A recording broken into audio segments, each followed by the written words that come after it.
Today we are going to make a flashlight that brightens a dark place using Modi. While making this creation, you will learn how to utilize the dial and LED modules. So, what do we need? You need a battery for the setup module, an LED for the output module, and a dial module for the input module. Then, prepare 2 shoe blocks from among the accessories. That's all you need.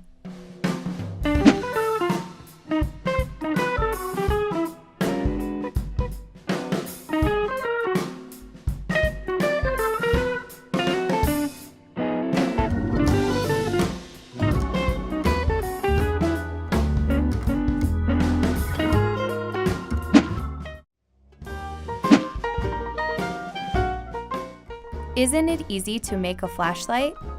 Make your own flashlight by connecting the LED and other input modules. MODI, Modi.